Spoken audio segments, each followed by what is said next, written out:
I was working late in the dusty basement of the university library.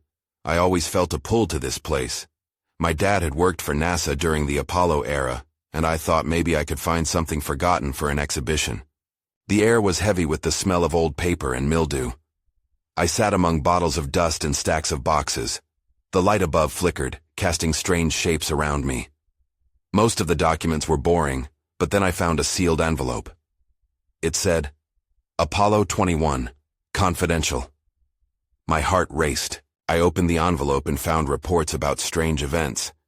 My hands shook as I read about anomalies I couldn't understand. What had happened on this mission? I decided to listen to the audio recordings included with the documents. I plugged in the old equipment. Static filled the air and then came a voice. It sounded distant and broken. I heard the words, lost, darkness, and help. A chill ran down my spine. I felt like I was intruding on something I should not have found. I tried to ignore it and moved deeper into the stacks. But then I heard something else. It sounded like whispering. I paused to listen, but it faded into rustling paper. I was alone, or so I thought. My breath caught in my throat. Just then my phone rang. It was a blocked number. I picked it up, and all I could hear was static. My heart raced again. I hung up quickly, feeling cold all of a sudden. Maybe it was just a wrong number, but I wasn't so sure. It felt like something was watching me. I pushed myself to keep working, but the unease crept in. I flipped through more files. I saw shapes out of the corner of my eye, and I heard more whispers. I looked around, but no one was there. The air grew heavy, thick like a wet blanket. Then I caught a glimpse of something in the glass of the library window. It looked like a figure right behind me. I turned, but nothing was there. I inhaled sharply. I heard a name from the Apollo 21 crew. Who could that be calling out? I felt trapped in the basement, drawn to the mystery. I didn't want to stop, but fear clawed at me. The light flickered once more. I shuddered, thinking about what I might find. Then my phone rang again. I hesitated before answering. This time, a voice spoke. It was low and chilling. We need you to discover the truth. I froze. Did I really hear that? I looked around, feeling a weight on my chest. I was not alone. Something from Apollo 21 was still there with me. My heart pounded as I gathered my courage. But deep down, I was terrified of what might happen next. Would I uncover the truth? Or would I become part of a mystery best left hidden? The library felt alive with the echoes, and I couldn't ignore it any longer. I took a deep breath to steady myself.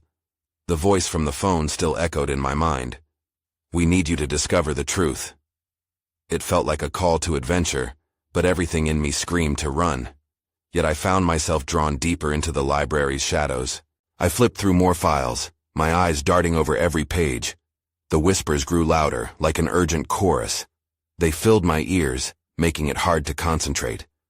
Then something caught my eye, a faded photograph clipped to one of the reports. I pulled it free from the document. It showed the Apollo 21 crew standing in front of their spacecraft. There was something unsettling about their smiles. They looked too perfect, almost staged. One face stood out to me, Lieutenant Mark Reynolds. His eyes seemed to hold secrets, and I felt a chill as I stared at them. Why did I feel like he was staring back? The whispers shifted, morphing into something more distinct. Reynolds. Truth. I shook my head, trying to clear it. My imagination needed to stop running wild. But the more I tried to dismiss it, the stronger the sensation grew, like a thread tugging on my mind, refusing to let go. I glanced back at the audio equipment. Should I listen again? I hesitated. The last recording had been eerie, but part of me needed to know more. Trembling, I plugged the headphones back in. I pressed play. Static hissed, and my heart raced, anticipating that haunting voice again. Then it came. Mark. Darkness. We were not alone. I felt the hair on my arm stand on end. The voice was frantic, almost desperate, as if the speaker were reliving a nightmare. We were in the void, and it was watching. Just then, the lights flickered again, plunging me into darkness for a split second. I felt my stomach drop. Panic surged through me. I pulled the headphones off and stood up, heart pounding. Somewhere in the library I heard a loud crash. It echoed through the stacks. I froze, my breath hitching. Was it just my imagination? Or was someone else in the basement with me? Summoning what little courage I had, I edged toward the sound. Each step felt heavy under the weight of uncertainty. I rounded a corner and saw a box knocked over, papers scattered everywhere. The air shifted, cooler now. My pulse quickened. I knelt to pick up the papers. That's when I saw it, a new report hidden beneath others. It was stamped top secret and dated a week after the Apollo 21 mission. My breath caught in my throat as I read the title, Containment Protocols for Unknown Entities. Just then, a shadow flickered across the wall. I stood frozen as the realization hit me hard. There was something lurking in the dark, something that had been waiting for me to discover the truth. My thoughts raced as I backed away slowly, but a voice broke through the silence, more urgent this time. You need to leave. Now. Something was closing in on me, and all I could think was that I had to uncover what the Apollo 21 crew had encountered. But I also needed to survive. I turned on my heel and bolted back the way I came, heart pounding in my chest. The dim light flickered again, casting long shadows that danced along the walls. I could feel a presence behind me, as if something was following, drawn to the fear rippling off me. I reached the corner of the main aisle and paused to catch my breath. My thoughts raced. That voice, was it a warning or a threat? I had to get out, but I also wanted to know what the Apollo 21 crew had uncovered. I couldn't shake the feeling that the secret locked within these reports held the key to everything. I glanced back at the scattered papers, my curiosity still gnawing at me. Maybe finding out more could provide answers I desperately needed. I hesitated, torn between fleeing and uncovering more truths. That's when I heard it. A distinct scratching sound, too close for comfort. It was coming from the shelves nearby. I crouched low, trying to control my breath as I scanned the dimly lit aisles. The noise continued, a relentless whisper that echoed my own panic. Stay hidden, the voice had warned. Was it trying to protect me? Or was it a diversion? I felt my blood run cold. Whatever was in the library, it was aware of me. Against my better judgment, I crept back towards the noise, curiosity overriding my fear. I reached the end of the aisle and nervously peeked around. My heart raced as I spotted a figure partially concealed by the stacks. It was hunched over, rummaging through the papers on the ground. Who's there? I called, trying to sound brave but knowing I sounded terrified. The figure froze for a moment before turning to me. A flash of recognition danced in their eyes. Get back, they shouted. It was a woman, clearly startled, her expression shifting from surprise to fear. You shouldn't be here. They're coming. She backed away slowly, glancing around as if she expected something to leap out at us. Who? What are you talking about? I almost shouted, desperation creeping into my voice. The woman's eyes darted around and her breath came in quick bursts. The containment protocols, she whispered, rushing to me. They're not just reports, they're warnings. Suddenly the lights flickered off completely. Panic surged through me as darkness swallowed us. I could hear her frantic breathing, echoing in the confined space. My mind raced. What do you mean, warnings? I asked, but before she could respond, the scratching noise escalated into a frantic tapping, and then a low growl reverberated from somewhere in the shadows. Run! She screamed, and I didn't need to be told twice. We took off together, racing toward the exit, but the path ahead felt like it was closing in. As I sprinted, I glanced back. I caught a glimpse of something shifting in the shadows, a silhouette that left me paralyzed with fear. Whatever we had unearthed, it was ready to confront us, and I realized then, I had awakened something from the depths of those files. The darkness engulfed us as we ran, footsteps pounding against the cold floor. My mind scrambled to make sense of everything. The woman next to me was a stranger, but there was something in her eyes that mirrored my own fear. Do you know what's happening? I gasped, trying to catch my breath. What's coming? They're not supposed to be here, she shouted back, glancing over her shoulder.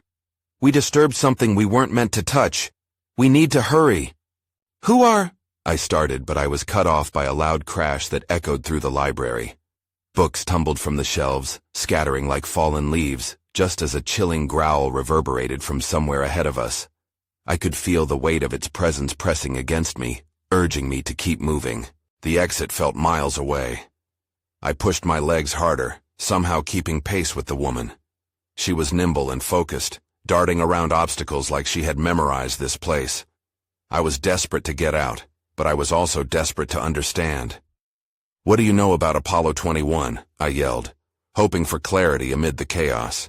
"It wasn't just a mission," she replied breathlessly, eyes wide with urgency.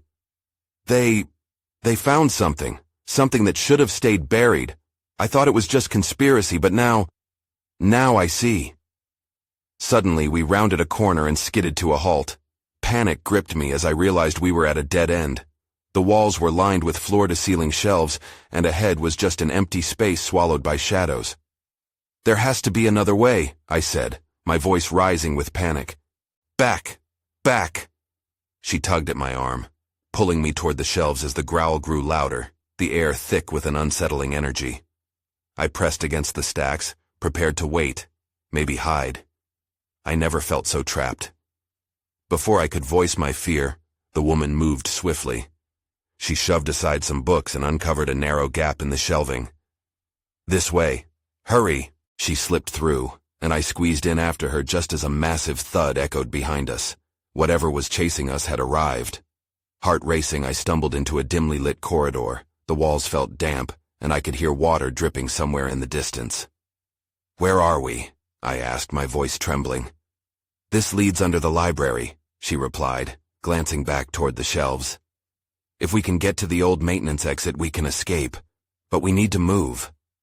I could sense the urgency in her tone. There was a history to this place, one that I was now a part of, whether I liked it or not. We hurried deeper into the shadows, every creak and whisper heightening my fear. Then, as we turned a corner, I found something that stopped me in my tracks. An old wooden door, slightly ajar. Faded lettering scratched into the wood read "Containment Area." Suddenly the growl roared again, much closer now. "Come on, we have to go," she urged, but I stood still. I realized whatever lay beyond that door might hold the answers I craved. Or it could be the end. I took a step forward, heart pounding. Whatever I had awakened was not far behind. I hesitated, my mind racing. The air felt charged, like a storm was brewing. I didn't want to believe we were being hunted, but instinct urged me to act. My hand hovered over the door's handle as the growl rippled through the corridor. It was now or never. "Don't open it," the woman screamed, grabbing my wrist. "We don't know what's inside." "But it might be our only chance to understand what we're dealing with," I countered, my voice low but desperate. "Or it could be our tomb. We need to get out of here." Another thud resonated behind us, vibrating through the walls. The growl became a low roar, a warning that whatever we had disturbed was not far behind. I wrestled with my decision, torn between seeking answers and the burning need to survive. "Let's just check it," I said, my voice steadier than I felt. The woman's eyes widened in panic as I twisted the handle. The door creaked open, and a stale breeze swept over me, carrying the scent of dampness and something metallic. Before I could step inside, she pulled me back. "If we go in there, we may never come out," she repeated, her voice shaking but resolute. I peered into the darkness of the containment area. Shadows danced in the corners, but there was something else, a faint glow deeper within. Curiosity clawed at me, urging me forward. What if we find something that can stop whatever's chasing us? "Like what? A magic wand?" she scoffed. "We need to run, not investigate." Just then, the growl morphed into a guttural snarl, and I felt my body respond with pure instinct. I ducked into the room. The darkness swallowed me whole, and I could hear her curse under her breath as she followed. Inside, the space was larger than I expected, with old crates and scattered papers strewn about. Strange symbols were painted on the walls. Flickering under the dim light, I now realized was coming from a small, pulsating object at the center of the room. My eyes widened as I approached it cautiously. "What is that?" she whispered, her voice barely audible. "It looks like I trailed off, recognizing it from the files I'd seen about Apollo 21. It's part of their research, something they brought back. A piece of tech lay in the center, half embedded in a pedestal. The device pulsed rhythmically, casting eerie shadows. I reached out, compelled by an overwhelming urge to touch it. "Stop!" she cried, grabbing my arm. "We shouldn't interfere with it. You don't know what it does." But already I was moving. My fingers brushed against the cool surface, and in an instant the room exploded with energy. The device flared brighter, and the ground shook beneath us. Papers flew, and a loud crack filled the air. "Get away!" she shouted as a blinding light engulfed the space. I stumbled back, feeling the energy pulling me toward the device, as if it were a magnet. "Hold on!" I yelled, but everything faded into chaos. Then, just as suddenly, everything stopped. The pulsating light dimmed to a flicker, and I found myself thrown against the wall. I blinked, disoriented. The woman lay equally stunned, but the growls had ceased.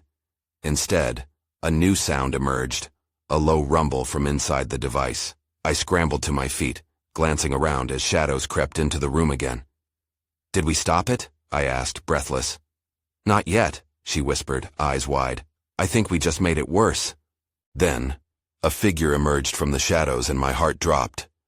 Whatever it was coming for us. The figure stepped into the faint light, and I felt a chill slice through me. It was tall and looming, with elongated limbs and a face shrouded in darkness. I couldn't make out any details, just that it had an unnatural twisting movement that sent shivers down my spine. "Run!" I shouted, but my feet felt like they were glued to the ground. The woman grabbed my arm and yanked me back towards the entrance. We stumbled over debris, scrambling to escape, but the creature was quick. I could hear its claws scraping against the floor, a sound that shook me to my core. I finally broke free from my shock and sprinted toward the door, yanking it open as she followed closely behind. The corridor seemed longer now, stretching into unfamiliar territory as I pushed forward. As we ran, I glanced back over my shoulder. The creature was right behind us, its breath hot and labored. My instincts screamed at me to keep moving, but curiosity gnawed at me. What was it? "They're not supposed to exist," she gasped, panting harshly. "This is impossible." "What do you mean?" I yelled, keeping my eyes fixed ahead. "What does it want?" "I read about them in the files. They were part of the experiment. There are stories of them being created in the lab." My heart raced. Experiment? What had we stumbled onto? Ahead, I spotted a staircase leading down. Without a second thought, I swerved toward it. "This way!" I shouted. We barreled down the steps, desperate for an exit. I could hear the creature thrashing behind us, relentless. Halfway down, I heard a crash above. The lights flickered, and I felt the very structure sway. "They'll collapse the place around us," she cried, panic in her voice. Then the ground shook violently. My balance wavered, and in an instant, I lost my footing and tumbled down the rest of the stairs. The world spun until I landed hard on the concrete floor below. Stars danced in my vision as pain shot through my arm. "Are you okay?" she asked, breathless, kneeling beside me. "I think so," I gasped, shaking off the dizziness. But then, the shadows began to shift and swirl around us, and I felt that oppressive presence closing in again. "What if we're trapped?" she whispered, her face pale. The echoing growl was back, louder now, reverberating throughout the cramped space. I pushed myself to my feet, adrenaline coursing through my veins. "We can't give up now. We need to find a way out of here." Before I could move, the pulsating light from the device flickered in the distance behind us, illuminating the staircase and revealing more symbols on the walls. My eyes locked onto a massive door at the far end of the corridor, adorned with strange markings, glowing faintly. "Look, that door. Maybe it leads outside." I pointed, hope blooming amidst the fear. But as I took a step forward, a loud thud echoed behind us, halting us in our tracks. The creature was closer now, its growls reverberating in my bones. "Go!" I shouted, urging her with every ounce of strength I had left. We raced toward the door, but the growl shifted into a snarl that sent ice running down my spine. I could feel the beast at our heels, hear its breath like a hot wind against my back. Then, just as we reached the door, it swung open on its own, revealing an endless abyss beyond. I hesitated, fear clutching at my heart. "What do we do?" she asked, panic spilling over. Just as I was about to answer, the creature lunged and instinct took over. We leaped through the door together, plunging into the unknown. I didn't know where we'd end up, but I knew we couldn't turn back. The chase was just beginning. I never expected to feel weightlessness like this. The moment we crossed the threshold, it felt as if gravity had released its grip on us. We plummeted into darkness, the edges of the abyss curling and shifting around us. I expected a crash, but instead, it felt like we were suspended in a void. It only lasted a few seconds. With a sudden jolt, we landed hard on what felt like a solid surface. My knees buckled, and I dropped to the ground. The woman next to me gasped as she tried to steady herself. "Where are we?" she asked, her voice wavering. I pushed myself up, scanning our surroundings. The space was eerily quiet, save for our heavy breathing. We were in a vast chamber, illuminated by dim white lights that flickered like dying stars. Walls lined with strange metal panels stretched endlessly in all directions. "We're somewhere else," I replied, trying to wrap my head around the bizarre environment. The air felt stale and thick, as if the place hadn't been disturbed in years. Just as I gained my footing, I heard it, faint footsteps echoing off the chamber walls. My heart raced again. "Did you hear that?" I whispered, my eyes darting around. She nodded, her face pale. "We need to find somewhere to hide." Without thinking, I grabbed her wrist and led her to a dark alcove that jutted out from the wall. We crouched down, barely breathing, listening intently. The footsteps grew louder, closer. The creature had followed us into this strange place. I pressed my back against the cold wall, trying to calm my racing heart. "What if it finds us?" I whispered. "We have to keep quiet. It could be waiting for us to make a move," she replied, her eyes wide with fear. The footsteps paused. My heart sank. It was right outside our alcove. I risked a glance, leaning slightly forward. The creature was silhouetted against the dim light, its elongated shape distorted and monstrous. It sniffed the air, searching. Then, without warning, it turned and moved deeper into the chamber. Relief washed over me, but just a moment. I quickly pulled back into the alcove. "What now?" I breathed, feeling the panic rise again. "If that thing came from our world, it means we're linked somehow," she said, her voice steadier now. "There must be a way back. Those symbols we saw in the corridor, they might be a clue." "Yeah," I replied, "but how do we find them in this mess?" We needed answers. I took a deep breath and then gestured for her to follow me. "Let's move. We need to stay low and find anything that can help us get out." With cautious steps, we slipped out of our hiding spot and into the open chamber. The atmosphere felt charged, each step echoing ominously. Just as we began to explore, a sudden system of lights flickered on, illuminating a massive console ahead. "That's a control panel," she exclaimed. We rushed toward it, desperate for something, anything that might explain where we were. As we neared, I noticed a series of screens displaying readouts and flashing coordinates. "This has to be connected to the experiments," I muttered, trying to make sense of the symbols. Then, something on one of the screens caught my eye. The name Apollo 21 flashed repeatedly alongside a countdown. My heart raced as I began to decipher a few of the symbols I'd seen before. Before I could react, the warning sirens blared, shaking the walls around us. "What did you do?" she shouted over the noise. "I don't know. But before I could finish, the ground shook violently again, and I stumbled, barely keeping my balance. "We need to leave now." Just as I turned to grab her hand, the console exploded with energy, sending a shockwave through the chamber. In the chaos, I realized I'd unwittingly activated something far bigger than I had anticipated. Suddenly, the room began to warp around us, and I felt the pull of the unknown once more. "Hold on," I shouted as everything spiraled into chaos. We were racing into the abyss again, and this time I had no idea where we'd land. The real nightmare was just beginning. I braced myself as the world twisted and enveloped us in darkness. Tumbling through the void, I felt disoriented, like I was caught in an endless loop. I fought to regain some semblance of control, but it was pointless. Just as abruptly as it started, the sensation of freefall stopped. We hit the ground with a thud, and I gasped as I rolled to my side, trying to breathe. The air was colder here, sharp and biting. I blinked rapidly to clear my vision, disoriented. "Where are we now?" the woman asked, her voice quaking. I pushed myself up, scanning our surroundings again. We were in what seemed to be another chamber, but this one felt more refined. The metallic walls glinted, and the floor was a smooth, shining surface. A soft blue glow pulsed intermittently at the edges, casting eerie shadows that danced along the walls. "I don't know," I breathed. "But it looks different. It doesn't feel as abandoned." The moment I said it, the shrill sound of alarms echoed again. My heart raced. I glanced around, desperate for cover. Something was coming. "Over there," she pointed to a narrow passageway on the far side. Without a second thought, we sprinted toward it.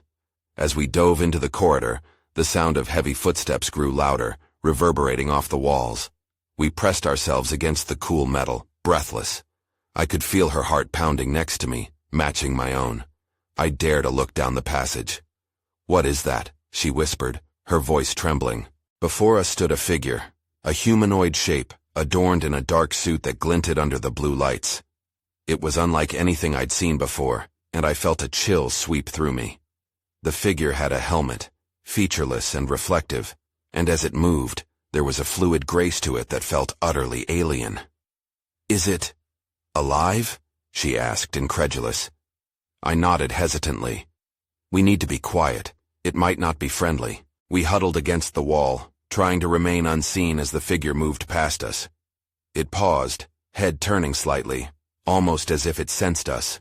My breath froze in my throat. Then, without warning, it began to speak, its voice a low hum that vibrated through the air. "Initiate protocol. Retrieve subjects." "What is it saying?" she whispered, her eyes wide with terror. "I'm not sure, but it looks for us." I knew we had to get out.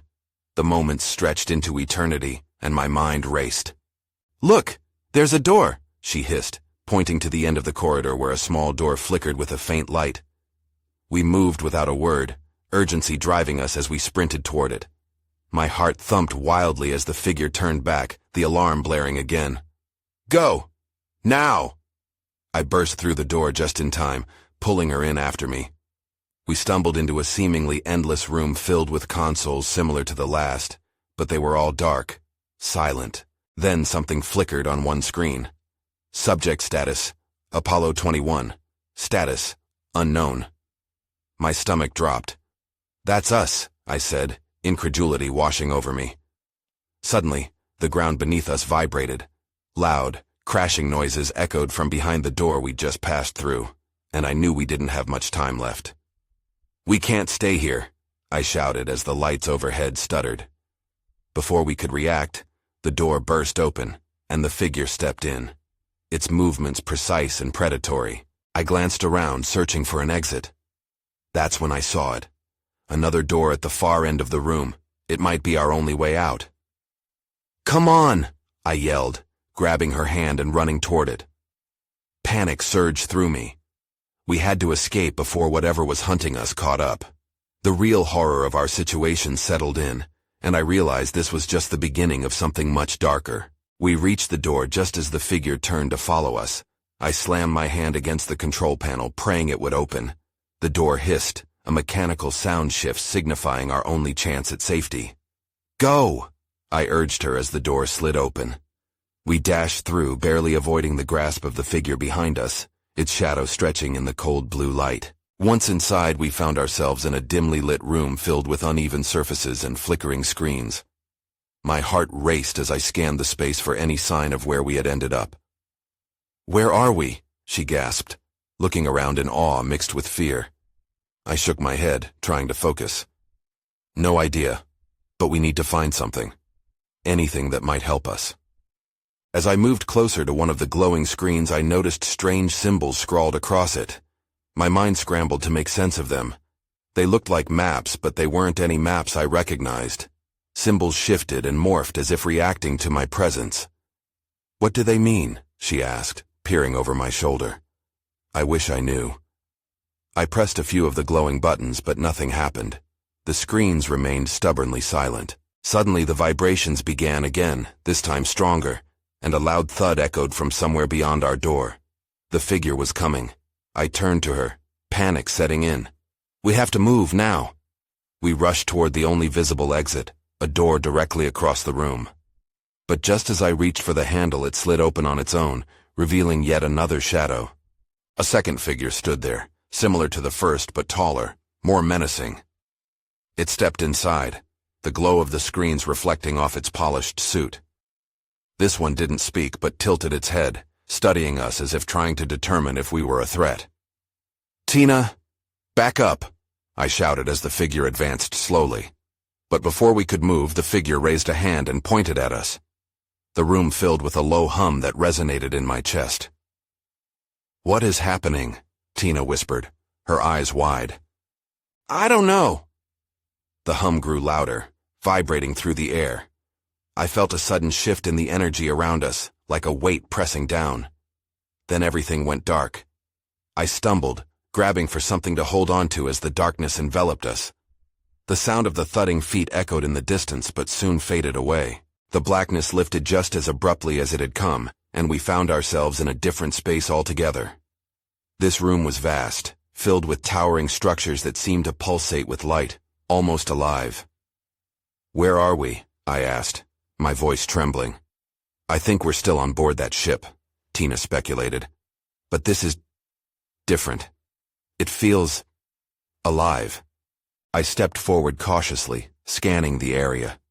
The structures were too surreal, too advanced to be anything from my world. Everything felt wrong, and a cold dread settled in my stomach. Then, I saw it. A massive screen on one side of the room flickered to life and displayed a countdown. 3 minutes. What is that?" I stammered, my mind racing. "I don't know," Tina replied, her fear evident. "But I think we have to stop it." As the numbers continued to drop, I realized that whatever was happening, we were at the center of it. And one question pulsed louder than the countdown itself. What happened to the Apollo 21 mission? Before I could think further, the alarm came back, blaring loudly. The sense of urgency crashed over us as the countdown neared 0.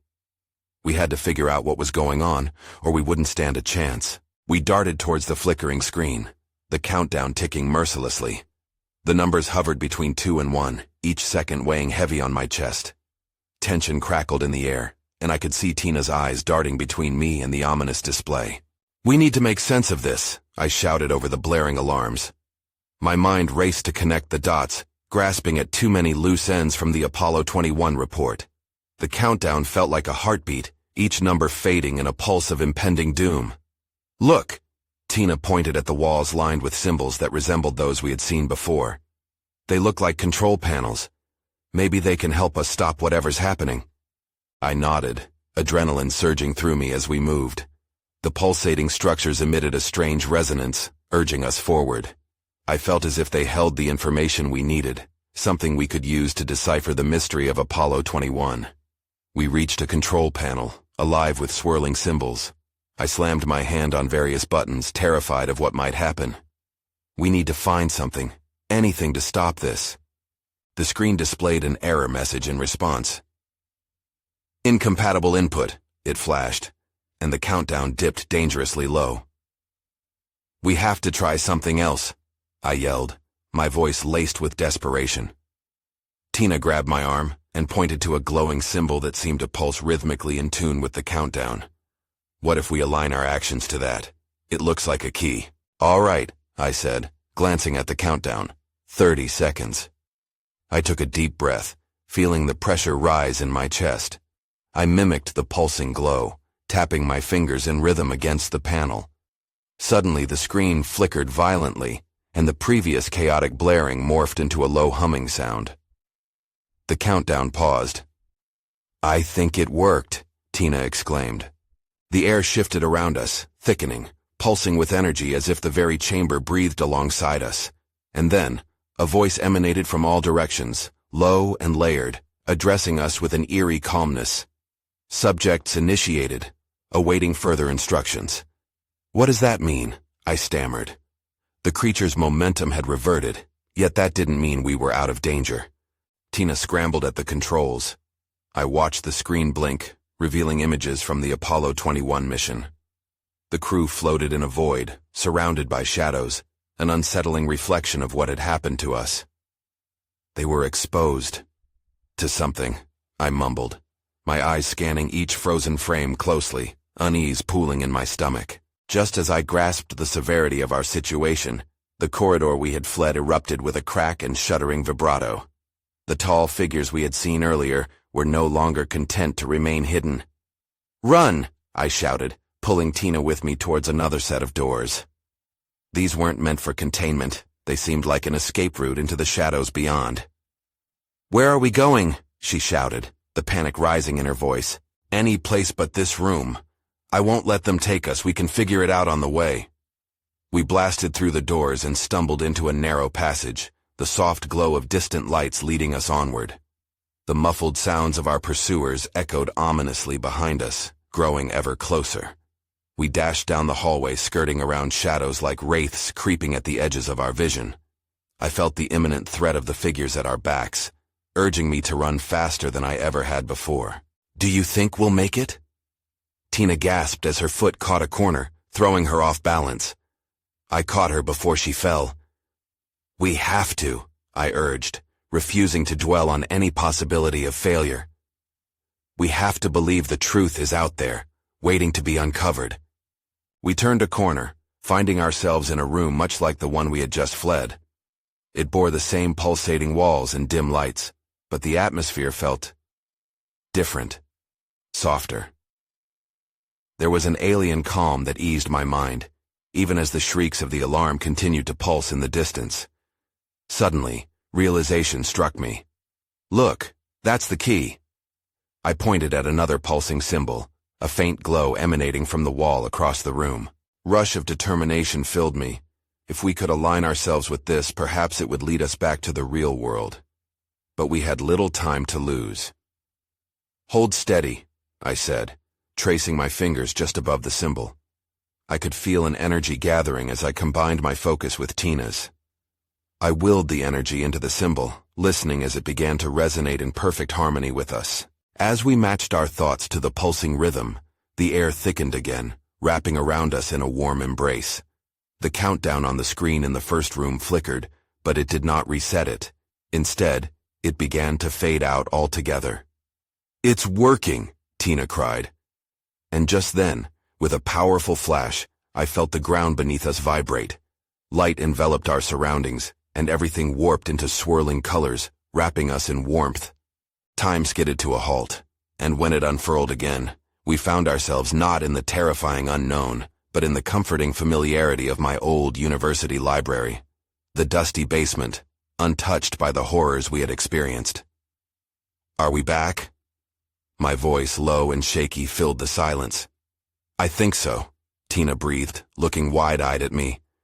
"But what just happened?" I could only shake my head, still processing the chaos. Looking around, the familiar shelves didn't feel so familiar anymore. Something about them seemed subtly off. Darker shadows, whispers just beyond hearing, as if reality itself hadn't fully returned.